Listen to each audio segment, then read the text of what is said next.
سب سے پہلے اسلام کا اظہار نبی کریم صلی اللہ علیہ وسلم نے نماز ہی سے کیا تھا، اور کفار سے آپ کی مٹ بھیڑ کا آغاز بھی حرم میں آپ کے نماز پڑھنے سے ہوا تھا۔ آیات یہ ہیں: ہرگز نہیں، انسان سرکشی کرتا ہے اس بنا پر کہ وہ اپنے آپ کو بے نیاز دیکھتا ہے، حالانکہ پلٹنا یقیناً تیرے رب ہی کی طرف ہے۔ تم نے اس شخص کو دیکھا جو ایک بندے کو منع کرتا ہے جبکہ وہ نماز پڑھتا ہو۔ تمہارا کیا خیال ہے اگر وہ بندہ راہ راست پر ہو یا تقوی کی تلقین کرتا ہو؟ تمہارا کیا خیال ہے اگر یہ منع کرنے والا شخص حق کو جھٹلاتا اور منہ موڑتا ہو؟ کیا وہ نہیں جانتا کہ اللہ دیکھ رہا ہے؟ ہرگز نہیں، اگر وہ باز نہ آیا تو ہم اس کی پیشانی کے بال پکڑ کر کھینچیں گے، اس پیشانی کو جو جھوٹی اور خطا کار ہے۔ وہ بلا لے اپنے حامیوں کی ٹولی کو، ہم بھی عذاب کے فرشتوں کو بلا لیں گے۔ ہرگز نہیں، اس کی بات نہ مانو اور سجدہ کرو اور اپنے رب کا قرب حاصل کرو۔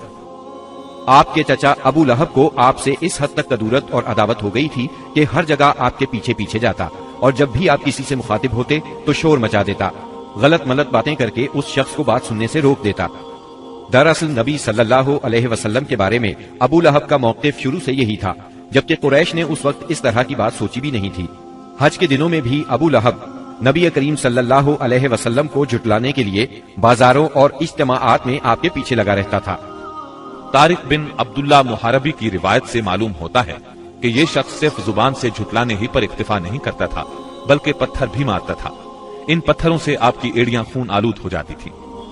بعثت سے پہلے ابو لہب نے اپنے دو بیٹوں عتبہ اور عتیبہ کی شادی رسول اللہ صلی اللہ علیہ وسلم کی دو صاحبزادیوں سیدہ رقیہ اور سیدہ ام کلثوم رضی اللہ عنہما سے کی تھی۔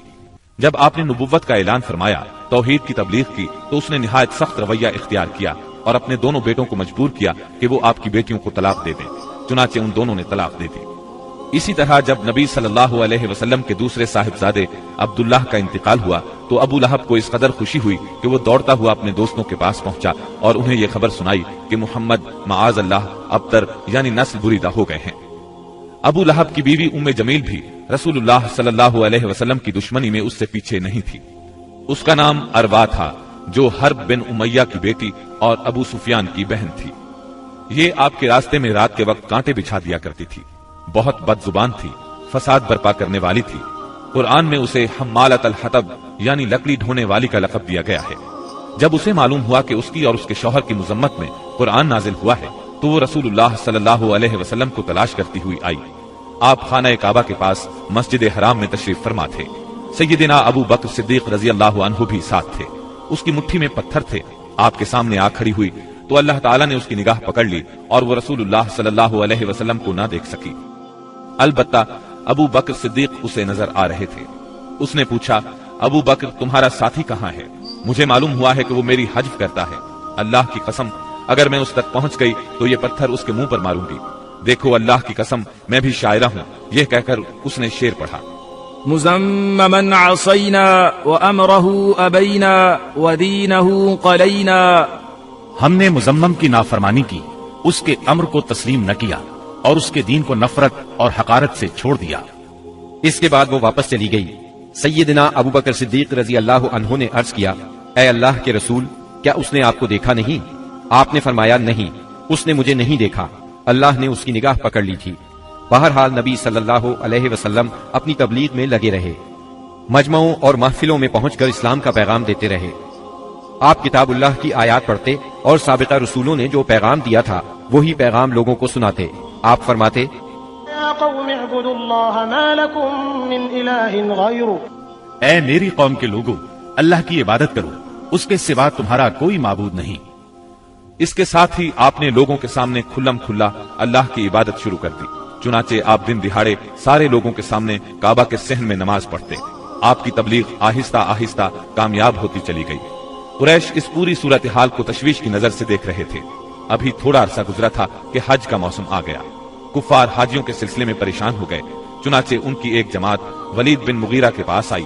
یہ ان میں عمر رسیدہ اور مرتبے والا آدمی تھا۔ اس نے کہا، دیکھو حج کا موسم آ گیا ہے، اب ہر طرف سے لوگ تمہارے پاس آئیں گے اور وہ ان صاحب کا معاملہ سن ہی چکے ہیں، لہٰذا کوئی ایک رائے طے کر لو اور مختلف باتیں نہ کہنا، ورنہ ایک دوسرے کو جھٹلا بیٹھو گے۔ لوگوں نے کہا، تب پھر آپ ہی بتائیں ہمیں کیا کرنا چاہیے، کیا کہنا چاہیے؟ اس نے کہا، نہیں بلکہ تم کہو میں سنوں گا۔ لوگوں نے کہا اچھا تو ہم ان سے کہیں گے یہ کاہن ہے۔ یہ سن کر ولید بن مغیرہ نے جواب دیا وہ کاہن نہیں ہے، ہم نے کاہنوں کو دیکھا ہے، اس میں نہ ان جیسی گنگناہٹ ہے نہ تک بندی۔ تب ان لوگوں نے کہا ہم کہیں گے وہ پاگل ہے۔ ولید بن مغیرہ نے جواب دیا وہ پاگل بھی نہیں ہے، ہم لوگ پاگل پن کو بھی پہچانتے ہیں، اس میں نہ پاگلوں کی سی گھٹن ہے نہ الٹی سیدھی حرکتیں نہ بہکی بہکی باتیں۔ لوگوں نے کہا تب پھر ہم کہیں گے وہ شاعر ہے۔ ولید بن مغیرہ بولا وہ شاعر بھی نہیں ہے، ہمیں شعر و شاعری کی تمام قسمیں معلوم ہیں، وہ شاعر نہیں ہے۔ وہ بولے اچھا تو ہم کہیں گے وہ جادوگر ہے۔ ولید بن مغیرہ نے کہا وہ جادوگر بھی نہیں ہے، ہم نے جادو اور جادوگر سب دیکھے ہیں، اس میں ان جیسی جھاڑ پھونک ہے نہ گرہ بندی۔ انہوں نے کہا تب پھر آخر ہم ان سے کیا کہیں، کیا بتائیں، یہ کون ہے کیا ہے؟ اس نے جواب میں کہا اللہ کی قسم اس کی بات میں مٹھاس ہے، تازگی ہے، اس کی جڑ پائیدار اور شاخ پھلدار ہے، تم جو بھی کہو گے واضح ہو جائے گا کہ تم نے جھوٹ کہا ہے۔ ویسے زیادہ مناسب یہی ہے کہ تم کہہ دو وہ جادوگر ہے اور اس کی باتوں میں جادو ہے، وہ اس کے ذریعے سے باپ بیٹے میں، بھائی بھائی میں، میاں بیوی میں، آدمی اور اس کے خاندان میں لڑائی کروا دیتا ہے، پھوٹ ڈلوا دیتا ہے۔ چنانچہ یہ بات طے کر کے وہ لوگ وہاں سے اٹھے۔ اب انہوں نے حج کے لیے آنے والوں کی راہوں میں بیٹھنا شروع کیا۔ اب جو بھی ان کے پاس سے گزرتا اسے آپ کے بارے میں بتاتے، انہیں ڈراتے اور کہتے کہ تم لوگ اس شخص کے جال میں نہ آ جانا۔ نتیجہ یہ ہوا کہ لوگوں نے آپ کو دیکھنے اور آپ کی باتیں سننے سے پہلے ہی بچ کر رہنے کی ٹھان لی۔ اس کے بعد جب حج کے دن آ گئے تب نبی اکرم صلی اللہ علیہ وسلم نے حاجیوں کے مجمعوں میں اور ان کے ڈیروں پر جانا شروع کر دیا، جا کر انہیں اسلام کی طرف بلانا شروع کیا۔ آپ فرماتے لوگو لا الہ الا اللہ کہو کامیاب ہو جاؤ گے۔ ادھر ابو لہب کا یہ حال تھا کہ وہ آپ کے پیچھے پیچھے لگا رہتا، آپ کو جھٹلاتا جاتا، تکلیف بھی پہنچاتا۔ اس طرح جب اس حج سے حاجی واپس لوٹے تو پورے عرب میں نبی صلی اللہ علیہ وسلم کا چرچا ہو گیا۔ قرآن مجید کی سورہ المدثر کی آیات 11 تا 26 میں اس واقعے کی طرف نشاندہی کی گئی ہے۔ چھوڑ دو مجھے اور اس شخص کو جسے میں نے اکیلا پیدا کیا، بہت سا مال اسے دیا، اس کے ساتھ ساتھ حاضر رہنے والے بیٹے دیے اور اس کے لیے ریاست کی راہ ہموار کی۔ پھر وہ طمع رکھتا ہے کہ میں اسے اور زیادہ دوں گا، ہرگز نہیں، وہ ہماری آیات سے عناد رکھتا ہے، میں تو اسے بہت جلد ایک کٹھن چڑھائی چڑھاؤں گا۔ اس نے سوچا اور کچھ بات بنانے کی کوشش کی تو رب کی مار اس پر۔ اس نے کیسی بات بنانے کی کوشش کی؟ ہاں، رب کی مار اس پر۔ اس نے کیسی بات بنانے کی کوشش کی؟ پھر لوگوں کی طرف دیکھا، پھر پیشانی سکیڑی اور منہ بنایا، پھر پلٹا اور تکبر میں پڑ گیا۔ آخرکار بولا کہ یہ کچھ نہیں ہے مگر ایک جادو جو پہلے سے چلا آ رہا ہے، یہ تو ایک انسانی کلام ہے، بہت جلد میں اسے دوزخ میں پھینک دوں گا۔ اسلام کی اشاعت بڑھ رہی تھی، لیکن اس کے ساتھ ساتھ قریش کا ظلم و ستم بھی شدید سے شدید تر ہوتا جا رہا تھا۔ پھر آپ ایک مخلص صحابی ارقم بن ابی ارقم رضی اللہ عنہ کے گھر میں تبلیغ کا کام کرنے لگے، یعنی وہ گھر آپ کی تبلیغ کا مرکز ٹھہرا۔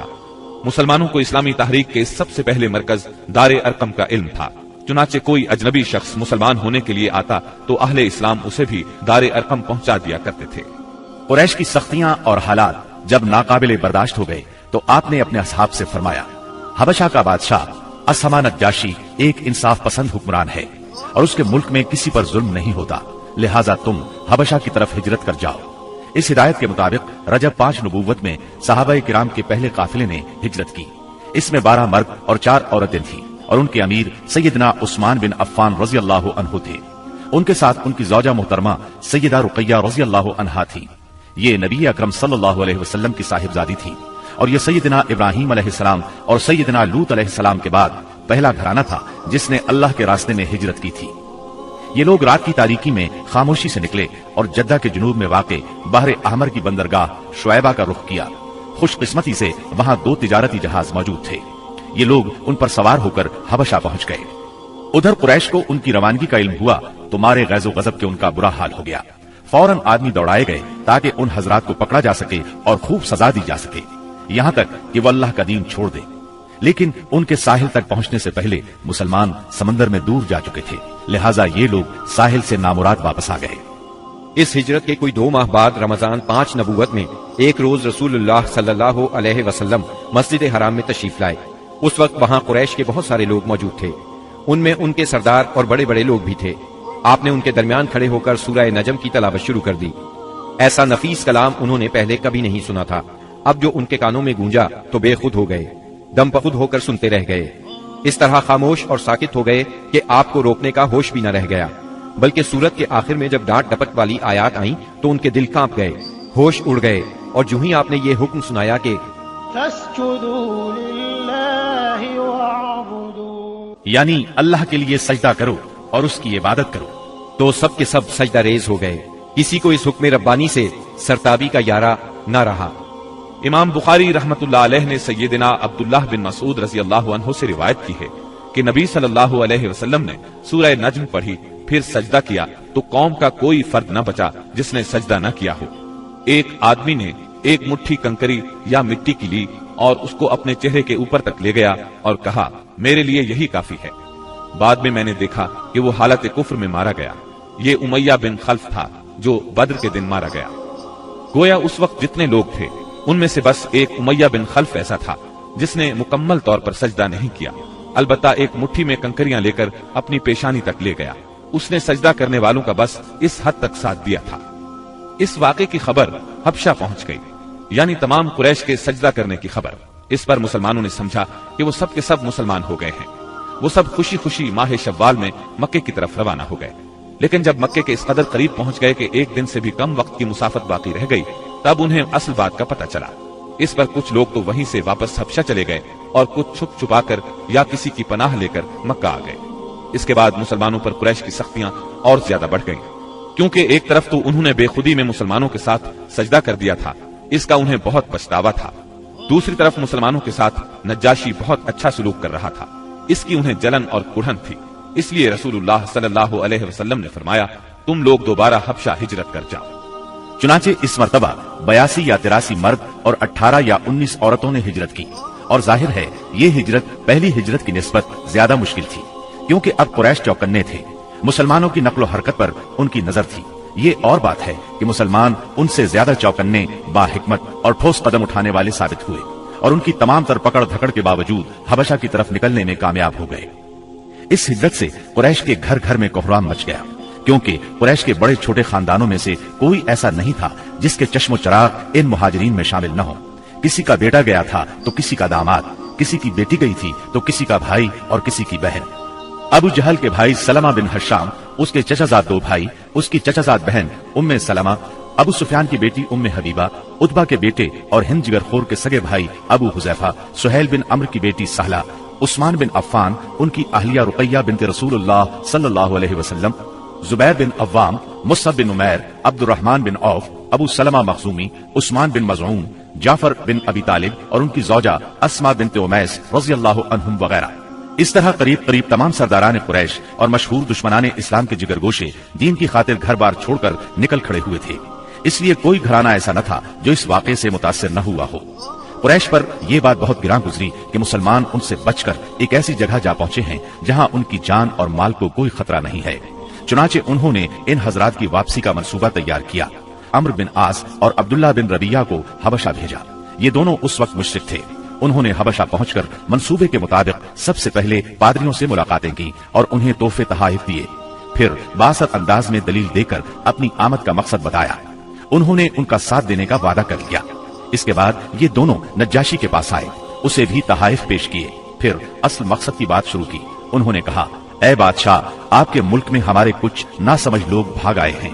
انہوں نے اپنی قوم کا دین چھوڑ دیا ہے اور آپ کے دین میں بھی داخل نہیں ہوئے، بلکہ ایک نیا دین ایجاد کیا ہے، اس کو ہم جانتے ہیں نہ آپ۔ اس لیے ہمیں آپ کی خدمت میں ان کی قوم کے بڑوں یعنی ان کے والدین، چچاؤں اور ان کے قبیلے کے لوگوں نے بھیجا ہے تاکہ آپ انہیں واپس بھیج دیں، کیونکہ وہ لوگ ان پر نگران ہیں اور ان کی خامی اور خرابی کو سب سے اچھی طرح سمجھتے ہیں۔ جب ان کی یہ بات پوری ہو گئی تو منصوبے کے مطابق پادریوں نے بھی ان کی تائید کی، ہاں میں ہاں ملائی۔ نجاشی نے ان کی باتیں غور سے سنی، لیکن سوچے سمجھے اور دیکھے بھالے بغیر فیصلہ نہیں کیا۔ اس نے سوچا دوسرے فریق کی بھی بات سنی جائے کہ وہ کیا کہتے ہیں، تبھی حق واضح ہو سکے گا۔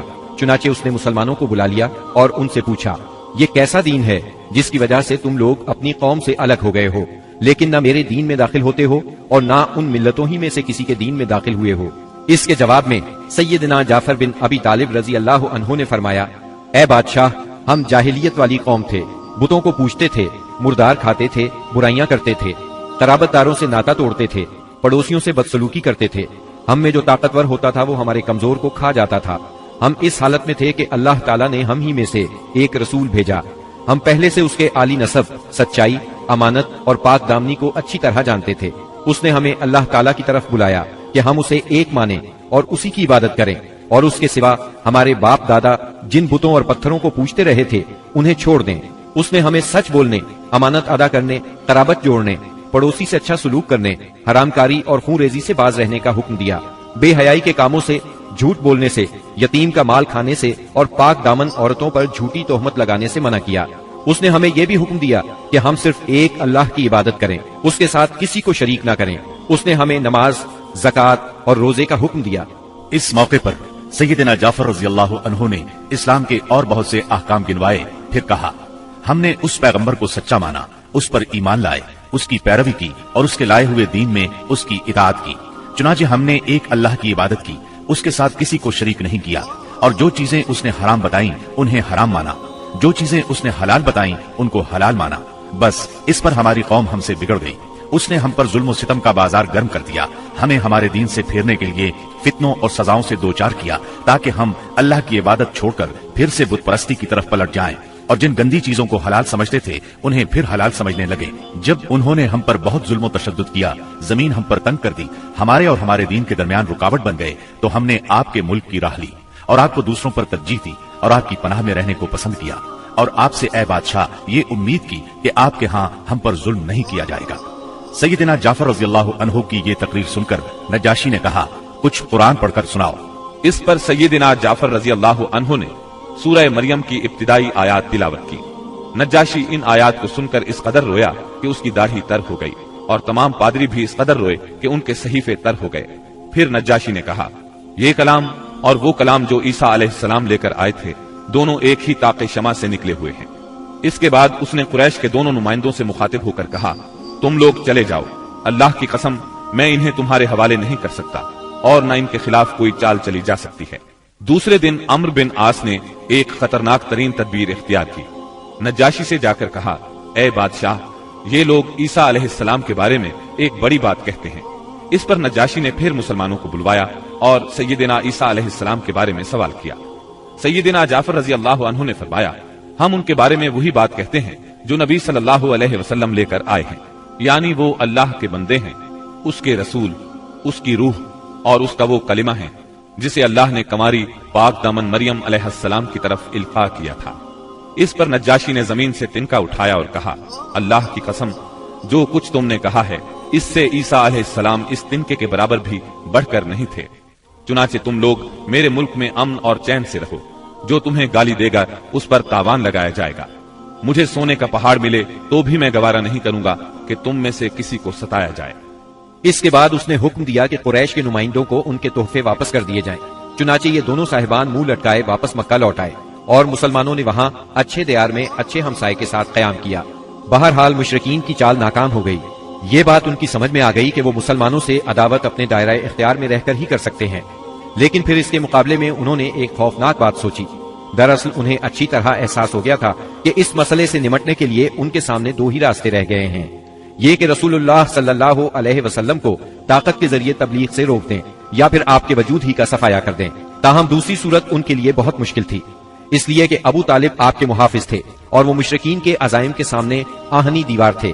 اس لیے یہی مفید سمجھا گیا کہ ابو طالب سے دو باتیں کی جائیں. اس تجویز کے بعد سرداران قریش ابو طالب کے پاس گئے اور بولے، اے ابو طالب، آپ ہمارے درمیان بہت عزت اور شرف والے ہیں. ہم نے آپ سے گزارش کی کہ اپنے بھتیجے کو روکیے، لیکن آپ نے نہیں روکا. آپ یہ بات یاد رکھیں، ہمارے آباء و اجداد کو گالیاں دی جاتی ہیں، ہم برداشت نہیں کر سکتے. ہماری عقلوں کو اور سمجھ بوجھ کو حماقت کہا جائے، ہمارے خداؤں کی عیب جوئی کی جائے، یہ ہم ہرگز برداشت نہیں کر سکتے. آپ انہیں روک لیجئے، ورنہ پھر ہم آپ سے اور ان سے ایسی جنگ چھیڑ دیں گے کہ ایک فریق کا صفایا ہو کر رہے گا. ابو طالب پر اس زوردار دھمکی کا بہت زیادہ اثر ہوا.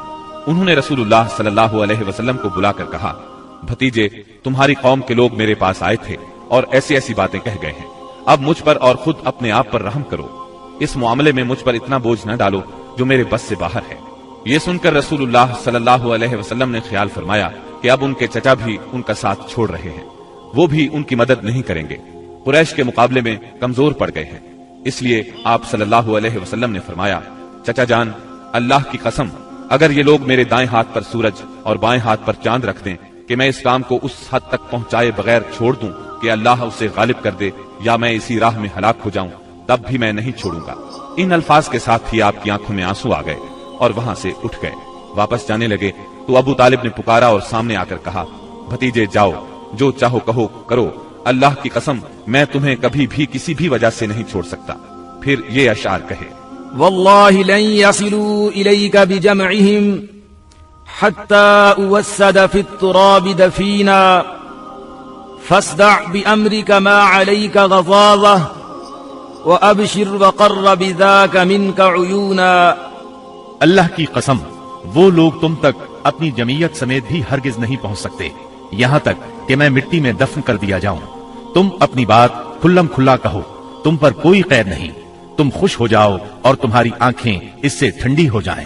سابقہ دھمکی کے باوجود جب قریش نے دیکھا کہ رسول اللہ صلی اللہ علیہ وسلم اپنا کام کیے جا رہے ہیں تو وہ جان گئے کہ ابو طالب رسول اللہ صلی اللہ علیہ وسلم کو نہیں چھوڑ سکتے، بلکہ اس بارے میں قریش سے جدا ہونے اور ان سے دشمنی مول لینے تک کو تیار ہیں۔ تو وہ لوگ ولید بن مغیرہ کے لڑکے عمارہ کو ساتھ لے کر ابو طالب کے پاس پہنچے اور ان سے یوں عرض کیا، اے ابو طالب، یہ قریش کا سب سے بانکا اور خوبصورت جوان ہے، آپ اسے لے لیں، اس کی دیت اور نصرت کے آپ حقدار ہوں گے، آپ اسے اپنا لڑکا بنا لیں، یہ آپ کا ہوگا، آپ اپنے بھتیجے کو ہمارے حوالے کر دیں، اس بھتیجے کو جس نے آپ کے آبا و اجداد کے دین کی مخالفت کی ہے، آپ کی قوم کا شیرازہ منتشر کر رکھا ہے اور ان کی عقلوں کو حماقت سے دوچار بتلایا ہے، ہم اسے قتل کریں گے، بس یہ ایک آدمی کے بدلے میں ایک آدمی کا حساب ہے۔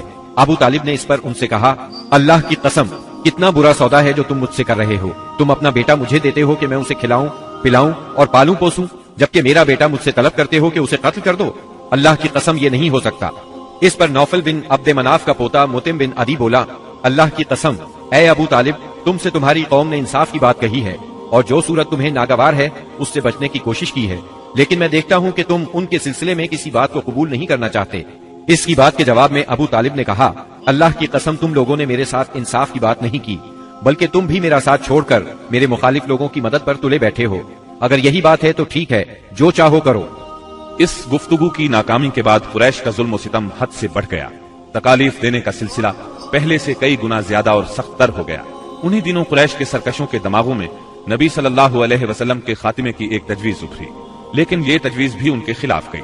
اس تجویز کی بنا پر مکے کے دو نامور اور سرفروش یعنی سیدنا حمزہ اور سیدنا عمر بن خطاب رضی اللہ عنہما اسلام لائے اور ان کے ذریعے سے اسلام کو خوب طاقت ملی۔ ظلم و ستم کے طویل ترین سلسلے کے صرف ایک دو نمونے آپ کو سنائے جاتے ہیں۔ ایک روز ابو لہب کا بیٹا عتیبہ رسول اللہ صلی اللہ علیہ وسلم کے پاس آیا اور بولا، میں والنجم اذا ہوا اور ثم دنا فتدلی کا انکار کرتا ہوں، یعنی اس نے قرآن کی ان آیات کے بارے میں کہا کہ میں ان کا انکار کرتا ہوں۔ پھر آپ پر حملہ آور ہوا، آپ کا کرتا پھاڑ ڈالا، آپ کے چہرہ مبارک پر تھوکنے کی کوشش کی، لیکن اس کا تھوک آپ کے چہرہ مبارک تک نہ آ سکا۔ اس موقع پر نبی کریم صلی اللہ علیہ وسلم نے اس کے حق میں یوں بد دعا فرمائی، اے اللہ اپنے کتوں میں سے کوئی کتا اس پر مسلط کر دے۔ رسول اللہ صلی اللہ علیہ وسلم کی یہ بد دعا قبول ہوئی اور وہ اس طرح کہ ایک مرتبہ عتیبہ قریش کے کچھ لوگوں کے ساتھ سفر پر گیا، قافلے نے ملک شام کے مقام زرقا میں پڑاؤ ڈالا تو رات کے وقت ایک شیر قافلے کے نزدیک آیا، اس نے پورے قافلے کے گرد چکر لگایا۔ عتیبہ نے اس شیر کو دیکھا تو بولا، ہائے میری تباہی، اللہ کی قسم یہ مجھے کھا جائے گا، محمد نے مجھے بد دعا دی تھی، دیکھو میں شام میں ہوں، اس نے مکے میں رہتے ہوئے مجھے مار ڈالا۔ اس وقت تو شیر چلا گیا۔ لوگوں نے عتیبہ کو دلاسا دیا کہ فکر کرنے کی کوئی بات نہیں، پھر اس کی حفاظت کی خاطر اس کے چاروں طرف جانور کھڑے کر دیے تاکہ اگر رات کے وقت شیر آ جائے تو عتیبہ کی بجائے کسی جانور کو کھا لے، عتیبہ کی طرف رخ نہ کرے۔ اس کے باوجود عتیبہ کی گویا جان نکلی جا رہی تھی۔ پھر رات ہو گئی، سب لوگ سو گئے، لیکن عتیبہ سے نیند کوسوں دور تھی اور آخرکار شیر آ گیا۔ اس نے جانوروں کو کچھ نہ کہا، ایک چھلانگ لگا کر ان کے اوپر سے ہوتا ہوا عتیبہ پر جا پڑا اور اس کا سر چبا ڈالا۔ تکالیف پہنچانے والوں میں ایک شخص عقبہ بن ابی معیط تھا۔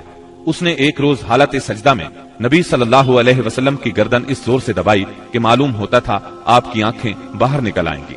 سیدنا امیر حمزہ رضی اللہ عنہ رشتے میں آپ کے چچا تھے، مگر عمر میں آپ سے 2-3 سال ہی بڑے تھے۔ آپ دونوں نے چونکہ سویبہ کا دودھ پیا تھا اس لیے رضائی بھائی بھی تھے۔ سیدنا حمزہ رضی اللہ عنہ کو شکار کھیلنے اور سپہ گری کا بہت شوق تھا۔ منہ اندھیرے تیر کمان لے کر شکار کے لیے نکل جاتے اور پورا دن اسی شوق میں گزار دیتے۔ شام کو واپس آتے تو پہلے حرم میں جاتے، طواف کرتے۔ قریش کے رئیس حرم میں اکثر اپنی الگ الگ مجلس جما کر بیٹھتے تھے۔ سیدنا حمزہ کی ان سب سے اچھی دوستی تھی، اس لیے سب لوگ ان کی بہت قدر کرتے تھے۔ ایک روز نبی اکرم صلی اللہ علیہ وسلم کوہ صفا پر بیٹھے تھے، اتنے میں ابو جہل آیا اور آپ کو دیکھتے ہی آگ بگولا ہو گیا، آپ کو گالیاں دینے لگا۔ آپ خاموش رہے، اس خاموشی سے اس کا پارا اور چڑھ گیا۔ اس نے ایک پتھر اٹھایا اور آپ کے سر پر دے مارا، آپ کا سر زخمی ہو گیا، خون بہنے لگا۔ شام کو سیدنا حمزہ رضی اللہ عنہ شکار سے لوٹے تو عبداللہ بن جدعان کی لونڈی نے بتایا کہ آج آپ کے بھتیجے محمد کو ابو جہل نے سخت تکلیف پہنچائی ہے، آپ زخمی ہو گئے ہیں۔ سیدنا حمزہ رضی اللہ عنہ نے یہ سنا تو غصے سے بھڑک اٹھے، آخر آپ ان کے قریبی عزیز تھے۔ سیدھے ابو جہل کے پاس گئے اور بولے، تو میرے بھتیجے کو گالی دیتا ہے، حالانکہ میں اسی کے دین پر ہوں۔ اس کے بعد کمان سے اس زور سے مار ماری کہ ابو جہل اس کمان سے زخمی ہو گیا۔ اب سیدنا حمزہ رضی اللہ عنہ آپ صلی اللہ علیہ وسلم کے پاس پہنچے اور بولے، بھتیجے تمہیں یہ سن کر خوشی ہوگی کہ میں نے ابو جہل سے تمہارا بدلہ لے لیا ہے۔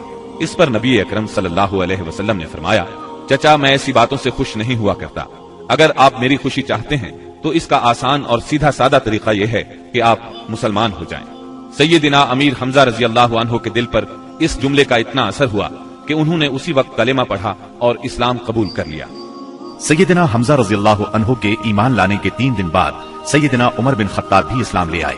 وہ قریش مکہ کے بہت بڑے ستون اور مددگار تھے۔ قریش کی طرف سے بیرونی ممالک سے سفارتی تعلقات رکھنا انہی کی ذمہ داری تھی۔ اسلام قبول کرنے سے پہلے آپ مسلمانوں کے سخت خلاف تھے، بہت سخت گیر تھے، طبیعت میں غصہ بہت تھا۔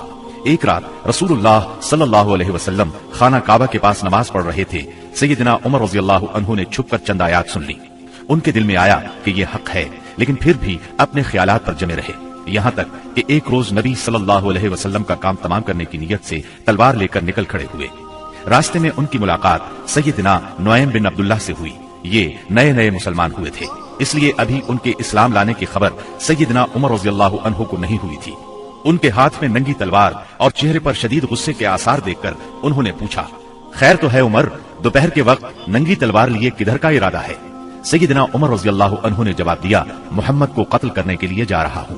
یہ سن کر نعیم بولے، محمد کو قتل کرنے سے پہلے اپنے گھر کی خبر لو، تمہاری بہن فاطمہ اور تمہارے بہنوئی سعید تمہارا دین چھوڑ کر اسلام قبول کر چکے ہیں۔ سیدنا عمر یہ سن کر آگ بگولا ہو گئے، سیدھے بہن کے گھر پہنچے۔ اس وقت گھر میں قرآن کے ایک معلم سیدنا خباب بن ارت رضی اللہ عنہ انہیں قرآن پڑھا رہے تھے۔ دروازے پر دستک کی آواز سن کر ان کی بہن فاطمہ بنت خطاب نے قرآن کے اوراق چھپا دیے۔ خباب بن ارت بھی ایک طرف چھپ گئے۔ اب بہنوئی نے دروازہ کھولا۔ دروازہ کھلتے ہی سیدنا عمر رضی اللہ عنہ نے پوچھا، تم کیا پڑھ رہے تھے، مجھے دکھاؤ۔ ساتھ ہی سعید بن زید کو مارنے لگے۔ بہن نے اپنے خاوند کو چھڑانے کی کوشش کی تو ان پر بھی ٹوٹ پڑے، وہ بھی زخمی ہو گئیں، ان کے منہ سے خون بہنے لگا۔ جوش میں آ کر بولی، جو جی میں آئے کر لو عمر، ہم مسلمان ہو چکے ہیں۔ سیدنا عمر رضی اللہ عنہ نے بہن کو زخمی دیکھا تو شرمندہ ہوئے اور نرم آواز میں بولے، مجھے سناؤ تم کیا پڑھ رہے تھے، میں جاننا چاہتا ہوں تمہارا دین کیا ہے۔ فاطمہ بنت خطاب رضی اللہ عنہا نے جوش کے عالم میں چند جملے کہے، پھر فرمایا، جاؤ پہلے غسل کرو، پھر دکھائیں گے ہم کیا پڑھ رہے تھے۔ غسل کے بعد انہیں قرآنی اوراق دکھائے گئے۔ انہیں نرم پڑھتے دیکھ کر سیدنا خباب بن ارت بھی کونے سے نکل کر سامنے آ گئے۔ قرآن کے اوراق پر سورہ طٰہٰ کی چند آیات تھیں۔ سیدنا عمر رضی اللہ عنہ نے ان کو پڑھا تو کایا پلٹ گئی اور بولے، یہ تو بہت عمدہ چیز ہے، بتاؤ مسلمان کس طرح ہوتے ہیں۔ سیدنا خباب بن ارت نے کہا، اے عمر، جمعرات کی رات رسول اللہ صلی اللہ علیہ وسلم نے اللہ تعالیٰ سے دعا کی تھی کہ اے اللہ، ابو جہل یا عمر بن خطاب سے اسلام کو تقویت دے، تمہیں خوشخبری ہو کہ یہ سعادت تمہارے حصے میں آ رہی ہے۔ رسول اللہ صلی اللہ علیہ وسلم دار ارقم میں ہیں۔ سیدنا عمر رضی اللہ عنہ ان کے ساتھ دار ارقم پہنچے، دروازے پر دستک دی۔ دروازہ کھلنے پر اندر موجود لوگ سیدنا عمر رضی اللہ عنہ کو دیکھ کر چونک اٹھے۔ نبی صلی اللہ علیہ وسلم کو بتایا تو آپ نے فرمایا، آنے دو۔ سیدنا عمر رضی اللہ عنہ اندر داخل ہوئے۔ آپ صلی اللہ علیہ وسلم نے ان کا کرتا پکڑ کر کھینچا اور فرمایا، عمر کس ارادے سے آئے ہو؟